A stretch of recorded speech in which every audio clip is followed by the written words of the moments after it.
국민 여러분 안녕하셨습니까? 인도 태평양 전략연구원의 최수영입니다. 오늘도 저희 방송을 애청해 주시는 모든 여러분들께 감사의 인사를 드립니다. 오늘 제가 전해드릴 얘기는요 매우 심각한 얘기라고 할 수 있는데요. 한일 간의 초계기 갈등이 일본의 사과 없이 5년 반 만에 봉합이 되었다. 이런 소식이 제21차 아시아 안보회의 샹그릴라 대화에 참석 중인 대한민국의 국방부 장관 신원식 장관 그리고 일본의 기하라 미노루 일본 방위상과 회담을 통해서 이런 이야기가 결론이 났다라고 합니다. 그래서 무슨 일인가 하고 제가 지금 봤더니요. 한국과 일본이 국방장관 회담을 열었다고 합니다. 그리고 양국 간의 군사 현안인 초계기 갈등 재발 방지 대책에 합의를 했다 그래요. 그리고 양국은 시비를 가리지 않은 채 함정과 항공기간 안전거리 유지 등의 재발 방지 대책에 합의하는 방식으로 5년 반 만에 초계기 갈등을 봉합했다라고 지금 싱가포르에서 이런 소식이 전해졌습니다. 지금 싱가포르에서 열린 제21차 아시아 안보회의 샹그릴라 대화라 그러죠. 이 샹그릴라 대회에 참석한 신원식 국방부 장관과 기하라 미노루 일본 방위상은 현지 시각 지난 6월 1일 양자 회담을 한 뒤에 이런 내용을 발표했다고 합니다. 그러면서 두 양국의 장관은 공동 언론 발표문을 통해서 지난 1년 동안 초계기 갈등의 재발 방지를 위해 실무급 협의를 진행해 양측 함정, 항공기 간 통신 절차 및 본부 차원의 소통 방안을 포함한 합의문을 작성했다. 그리고 앞으로 대한민국 해군과 일본 해상 자유대는 해상에서 조우할 경우 합의문을 준수해 작전 활동을 할 것이라고 말했어요. 그 재발 방지 대책은 국제 규범인 해상에서의 우발적 조우 시 신호 규칙인 CUS에 바탕을 두고 있다. 양쪽은 함정과 항공기 간 안전거리를 유지하고 조우한 함정 혹은 항공기 방향으로 함포, 미사일, 사격 통제 레이더, 어뢰 발사관 등을 조준하여 공격을 모의하는 행위를 피한다는 규정을 준수하기로 하였다. 아울러 양국은 국방정책 실무회의와 군 고위급 교류를 재개하는 등 국방 당국 간 소통을 강화하는 내용도 합의를 했다고 합니다. 그러면서 언론 보도는 이렇습니다. 양국 초계기 갈등은 2018년 12월 20일 동해에서 조난한 북한 어선을 구조하던 한국 해군 구축함 광개토 대왕함에 일본 해상자위대 초계기가 접근하면서 시작이 됐다. 당시 한국은 일본 초계기가 광개토 대왕함에 근접 위협 비행을 했다고 주장했고 일본은 광개토 대왕함이 일본 초계기를 향해 사격 통제 레이더로 조사, 겨냥해서 비추었다고 주장하였다. 한일 과거사에서 일방적으로 양보하던 윤석열 정부는 첫 국방백서인 국방백서 2022에서 초계기 갈등에 대한 기존 입장을 실었다. 하지만 이번 합의로 2019년 2월 만들어진 일본 초계기 대응 지침을 일본의 사과 없이 철회하는 셈이 되었다. 당시 한국 국방부는 일본 초계기의 근접 위협 비행을 도발로 규정하였었다. 일본 정부는 초계기 갈등 문제가 해결된 것에 긍정적인 분위기다. 기하라 미노루 일본 방위상은 1일 양국 국방장관 회담 후 기자들을 만나 이번 재발 방지 대책으로 해상 자유대 안전은 지켜질 수 있다며 한일 방위 협력과 교류를 활발히 해나갈 것으로 말했다. 지금 장밋빛 내용만 잔뜩 써놨습니다. 자, 그러면 우리는 현실을 정확하게 우리는 분석하고 여기에 대한 대응을 해야 되겠죠.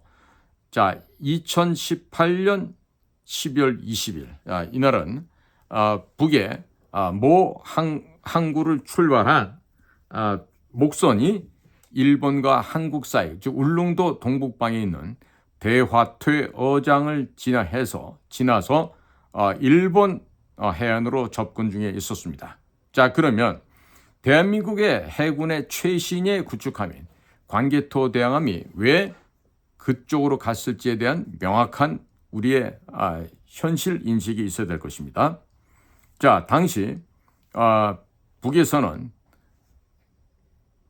호위사령관이었던 윤정린이라는 자가 있어요. 호위사령관 윤정린. 이 자는 김정일 때도 김정일을 호위했던 사람입니다. 그리고 당시 호위사령부 내에 정치위원 김성덕이라는 사람이 있어요. 그 밑에 재정부장을 했던 김애숙이라고 김여정이가 추천해서 들어왔던 여자가 있었고, 또 그 아래에 재정과장으로 김성애라는 여인이 있었습니다. 그러나 이들은 바로 재정부장 김애숙과 과장 김성애는 이 사건이 발생되고 나서 바로 총살을 당했고, 호위사령관 윤정린과 정치위원 김성덕은 개천 수용소, 즉 짐승보다 살기 어렵다운 그 개천에서 수용되었다가 2년 후에 총살을 당하게 됩니다. 자, 이때 미국의 모처에 위치하고 있는 모 기관에서는 바로 이 사라져버린 주성철이란 말레이시아에 파견 나와 있었던 동양무역 주식회사 사람을 찾습니다. 주성철. 미국은 왜 이 주성철을 찾았을까요? 바로 열쇠를 갖고 있는 핵심 인물이 주성철입니다.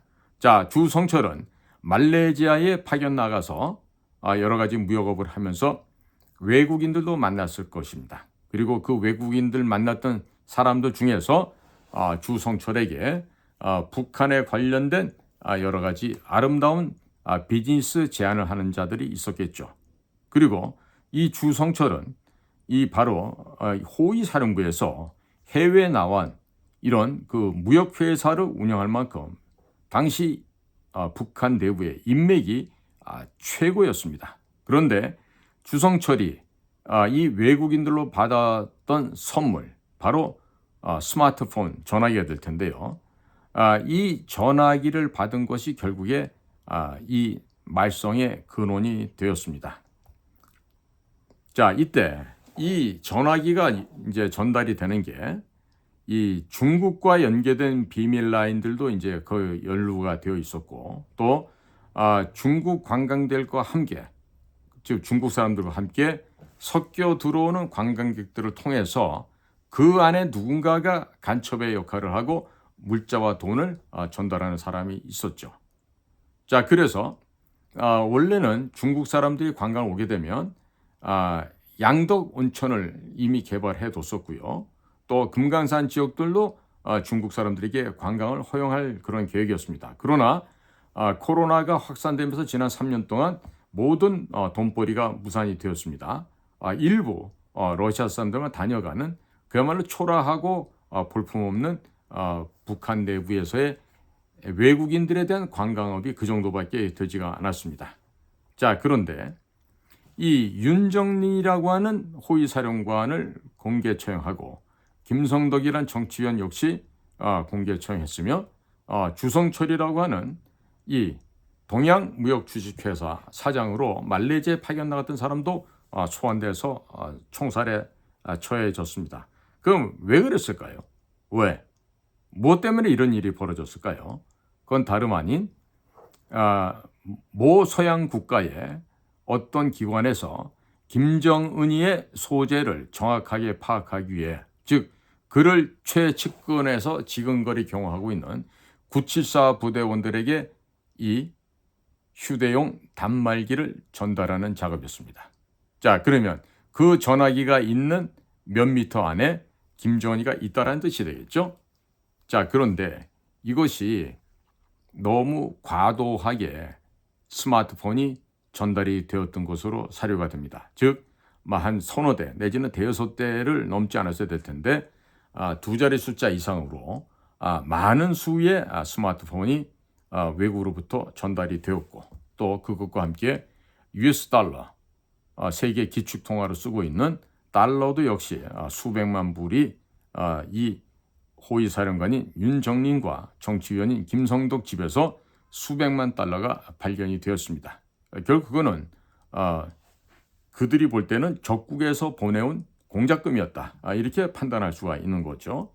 자, 이것이 발견되고 나서 호위 사령부 내에 이 사령관 윤정린과 정치원 김성덕과 가깝게 지내며 그들의 지시를 받아서 움직이던 호위 사령부 내의 군관 동무들이 이제는 추격을 당하게 됩니다. 그래서 그들이 원산 등지까지 도망을 가서 더 이상은 이제 뭐 앞에는 바다, 뒤에는 추격대가 몰려오고 있습니다. 그래서 그들이 선택한 최종 방법은 그들이 운영하고 있는 수산사업소 내에 있던 자그마한 목선을 집어타고 북한 영역을 탈주하는 것이었습니다.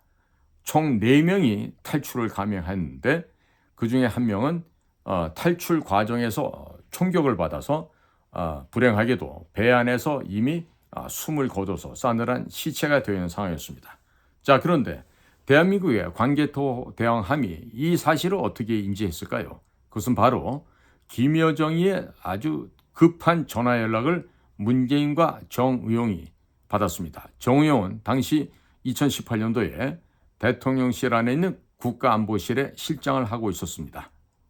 자, 그런 와중에 대통령직에 있던 문재인과 정의용은 바로 국가정보원장 서훈과 국방부 장관, 그 당시 아마 그 공군 출신 누구였는데 그 사람들에게 아주 일사불란하게 연계를 했고, 바로 그 지시는 해군 참모총장, 동해안 함대사령관, 광개토 대왕함 함장에까지 그야말로 일사천리로 전달이 되고, 일본을 향해서 도피 중이던 목선은 결국 한국에서 간 해군 최신의 고속 구축함 광개토 대왕함에 의해서 잡히게 됩니다. 광개토 대왕함이 혹시라도 실수를 할까봐 해양경찰 소속의 삼봉함 역시 그 광개토함과 같이 따라갔었습니다. 즉 2대의 대한민국 함정이 그 자그마한 목선을 에워싸고 그 목선을 잡아들이는 과정에서 광개토 대왕함이 그 주위 지역을 정찰하고 있던 일본 해상자위대 소속의 초계기에다가 조사를 했습니다. 조사라는 것은 사격을 하겠다고 이렇게 지금 레이저를 쏘는 행위를 말하는데요. 그렇게 해서 하마터면 일본 해상자위대 초계기와 광개토 대왕함 간의 전투가 실전으로 비화될 수 있는 일촉즉발의 상황이었습니다. 그러니까 이것은 북한 김여정의 지시를 받고 대한민국 헌법을 위반하고 대한민국의 국민인 4명의 북한 청년들의 목숨을 앗아가버린 그야말로 살인 행위가 동해안에서 벌어졌던 것입니다. 대한민국의 최신의 고속함인 광개토 대왕함은 그 목선에 있던 4명의 북한인을 잡아 끌고 와서 일체의 신문 조사도 실시하지 않고 바로 그 다음날 동해상 북방 한계선을 지나 북쪽으로 강제 북송을 하게 됩니다. 그 결과 그 배에서 생존해 있었던 3명과 이미 죽은 1명은 고향 땅으로 돌아가서 모조리 다 총살을 당했다는 후문을 우리는 입수하게 됩니다. 자, 이런 끔찍한 일이 그 이면에 배어 있는데, 자, 이것을 지금 현재 윤석열 정부가 도대체 왜 이렇게나 문재인 정권 하에서 벌어졌던 반역죄, 여적죄, 간첩죄, 이적 행동들에 대해서 이렇게나 감싸고 없던 일로 하고 보호하고 보호막을 치고 하는지 그 이유와 근본 배경을 도무지 우리는 이해할 수가 없는 것입니다. 왜 지금 현재 윤석열 정부는 이토록 문재인 정권에서 벌어진 이런 살인 행위를 방조를 하고 일본과 거짓으로 무슨 일본의 사과 없이 5년 반 만에 봉합이 됐다고 이런 정말 뻔뻔스러운 이야기들을 하고 있는데 왜 이런 여적죄, 형법 제93조 위반입니다. 여적죄는 1심으로 처리가 되고 군 형법 의하지 않고 전시의 군사재판소를 경유하지 않더라도 거기에 대한 처벌은 사형입니다. 그런데 이것을 지금 윤석열 정부가 틀어막고 있어요. 왜 그럴까요? 뭐 때문에 이것을 막아야 했지? 둘 간에 무슨